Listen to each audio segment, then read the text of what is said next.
I always thought life after 50 became predictable. Wake up, coffee, work, evening TV shows. And so the cycle went. But one day, everything changed. Just like in the movies, unexpectedly at first sight. That morning, the office had an unusually buzzing energy. People whispered by the water cooler, and our deputy director walked around tense, as if someone had slipped ice under his suit jacket. "Rumor has it we're getting a new boss," whispered Olivia from accounting, leaning over my desk. "They say he's from corporate, strict, but," she smirked, "not bad to look at." I nodded as if I didn't care. What did I, a 50-year-old woman already raising grandchildren, care about new bosses? Whatever. But when he walked into the meeting room for the first briefing, I couldn't look away. Stephen, tall, with silver at his temples, in a well-tailored suit. He spoke calmly, yet everyone listened, hanging on his every word. And then his gaze landed on me. Not on Olivia, not on the young intern, on me. "You must be Natalie." He approached my desk after the meeting. "I've heard you're our best analytics specialist." His smile was warm, but there was an intriguing fire in his eyes. "Yes, that's me," I replied, suddenly gripping my pen a little tighter. "I hope we'll find common ground," he said, his eyelids flickering almost imperceptibly, like he was sending some secret signal. And then, as he walked past, his hand brushed my shoulder. Lightly, almost accidentally, but that touch sent shivers down my spine. I sat there, stunned, thinking, what was that? Did he mean to? Or am I imagining things? Then I realized how long it had been since someone looked at me not as an experienced employee, but just as a woman. And suddenly, my predictable life didn't seem so boring anymore. I tried to convince myself that touch had been accidental. So what if a man brushed my shoulder as he walked by? It happens. But then the strange coincidences began. He started coming to my office more often than others. "Natalie, got a minute?" Stephen stood in the doorway with a folder of documents, but his eyes held something that had nothing to do with work. I nodded, and he stepped in, closing the door behind him. Not all the way, always leaving a crack, wide enough to justify himself to colleagues, narrow enough to feel like a secret. "These numbers concern me," he leaned over my desk, and his cologne, woody with something warm underneath, invaded my comfort zone. "What do you think?" I tried to focus on the spreadsheet, but his hand rested on the desk beside mine.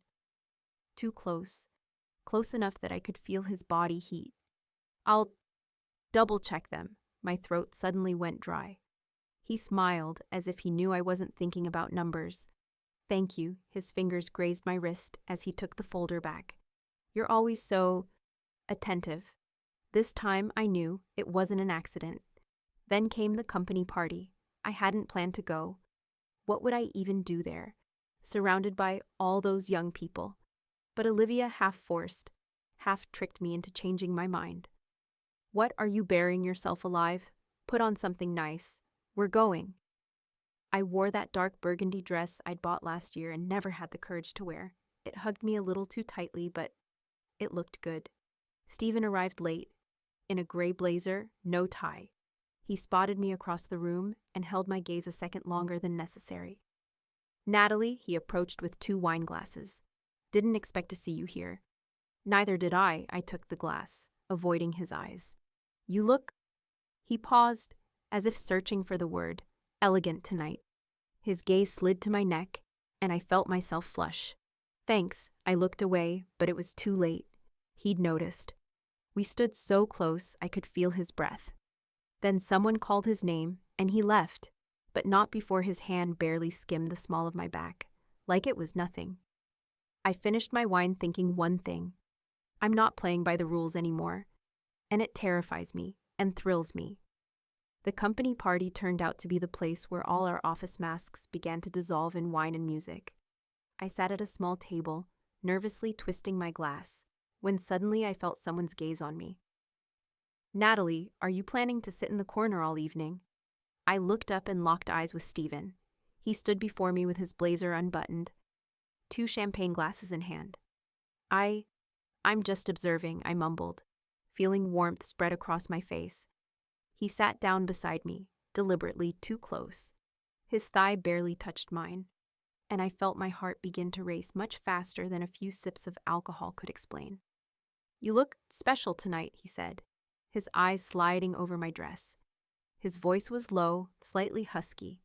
The music suddenly changed to a slow song. Younger colleagues began pairing up on the makeshift dance floor. "If only we could move that confidently," he muttered, nodding toward the dancers. I laughed nervously. "At our age? That would be ridiculous." "And since when are we forbidden to be ridiculous?" He leaned closer, and I caught the scent of his cologne mixed with a hint of cognac. When he suggested stepping onto the balcony for some air, to my own surprise, I didn't object. The cold night air cooled my flushed face, while his shoulder against mine remained pleasantly warm. "Do you know why I asked you out here?" he suddenly asked. "To avoid group karaoke?" I attempted a joke. He looked at me seriously. "Because for a month now, I haven't been able to stop thinking about how you smile when something pleases you." His words caught me off guard. Something tightened inside me. "Steven, After 5 o'clock, I'm just Steve," he interrupted, his fingers lightly brushing mine. As we returned to the hall, his hand accidentally, or not quite, slid along my back. "Sorry, feeling a bit lightheaded," he murmured, though his eyes showed not a trace of remorse. At 11:30, when most colleagues had left, he found me by the coat check. "Did you forget your documents?" "I'm locking up," he said very calmly, but his gaze told a completely different story. My hands trembled as I entered the door code. What if someone sees us? What if I change my mind? What if... Then came the quiet click of the lock behind me. A dark hallway lit only by emergency lights. Our footsteps echoed too loudly. His fingers intertwined with mine as he led me to his office. "We can stop any time," he whispered, right against my ear. But his hands were already unbuttoning my blouse. And the most terrifying thing was, I didn't want to stop. The office was bathed in semi-darkness, only the glow of streetlights filtering through the blinds. I felt like a teenager on a first date, my hands trembling, my breath uneven. "Are you sure?" His lips brushed my temple, his warm breath scorching my skin. I didn't answer. Instead, I pulled him closer, surprising even myself with my boldness. Our lips met roughly, clumsily, as if we'd both forgotten how to kiss. His hands were calloused but skilled. In one motion, he unbuttoned my blouse, fingers skimming my breasts, raising goosebumps. "God, I've wanted this for so long," he murmured against my neck. I closed my eyes as his palms explored my body. It had been so long since anyone touched me with this kind of hunger. My body, which I'd assumed was past this kind of game, suddenly came alive, every sensation amplified tenfold.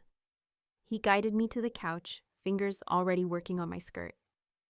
"Steven, we're in the office," I managed, even as my hands tugged at his shirt.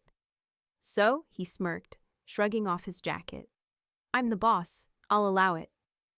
The joke made me laugh, easing the tension until his mouth found my breasts, and I forgot everything again.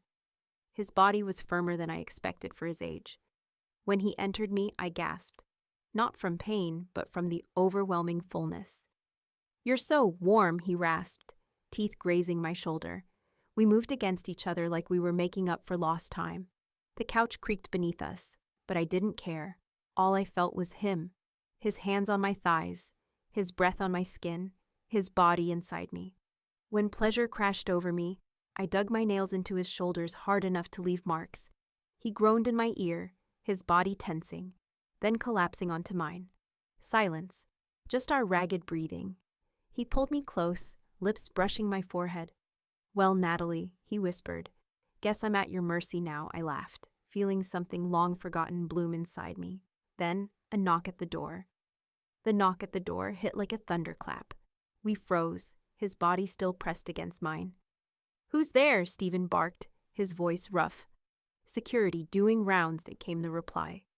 I shoved him off so hard he nearly toppled from the couch.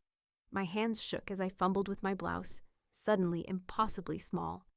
"Quiet," I hissed, scrambling for scattered clothes. Steven yanked on his pants and strode to the door. "All good, just working late?" Silence. Then, "Copy that, sir." Footsteps faded down the hall. We exhaled in unison, then burst into stifled laughter. Well, Natalka, he tugged me back by the waist. Partners in crime now, I pushed him away, but without panic this time. We're in our 50s, acting like teenagers. And he reeled me in again. I like it. His hands were warm, familiar already.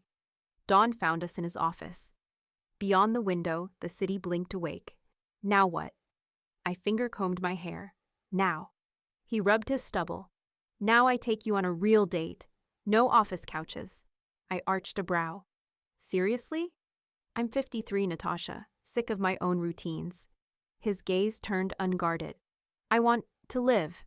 I studied his face, crow's feet, silver at his temples, and suddenly saw it. He's just like me. Just as terrified, just as giddy. Fine, I nodded, but only somewhere with linen napkins and candles. He laughed, walking me out. Yes, ma'am. Sunrise gilded the skyscrapers as I stepped outside. I felt different, lighter, and the strangest part?